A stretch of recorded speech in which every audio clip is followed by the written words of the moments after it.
Hello বন্ধুরা, তো নিয়ে চলে এসেছি আজকে আমার দুপুরের খাবার। কারণ আজকে আমার উপোস, তো তার জন্য আজকে এই যে এইগুলো খাবো। তো রয়েছে সঙ্গে বড় দুটো আম, তিনটে পাকা কলা, আর রয়েছে আমাদের বাড়ির গাছেরই খাজা কাঁঠাল, যেগুলো খেতে খুব মিষ্টি এবং শক্ত হয়।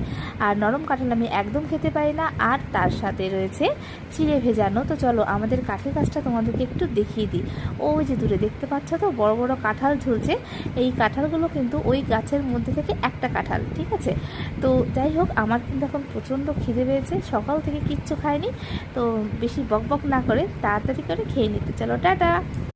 হ্যালো বন্ধুরা, তো নিয়ে চলে এসেছি আজকে আমার দুপুরের খাবার। কারণ আজকে আমার উপোস, তো তার জন্য আজকে এই যে এইগুলো খাবো। তো রয়েছে সঙ্গে বড় দুটো আম, তিনটে পাকা কলা, আর রয়েছে আমাদের বাড়ির গাছেরই খাজা কাঁঠাল, যেগুলো খেতে খুব মিষ্টি এবং শক্ত হয়। আর নরম কাঁঠাল আমি একদম খেতে পারি না। আর তার সাথে রয়েছে চিড়ে ভেজানো। তো চলো আমাদের কাঠের গাছটা তোমাদেরকে একটু দেখিয়ে দিই। ওই যে দূরে দেখতে পাচ্ছ তো বড় বড় কাঁঠাল ঝুলছে। এই কাঁঠালগুলো কিন্তু ওই গাছের মধ্যে থেকে একটা কাঁঠাল, ঠিক আছে। তো যাই হোক, আমার কিন্তু এখন প্রচণ্ড খিদে পেয়েছে, সকাল থেকে কিচ্ছু খাইনি।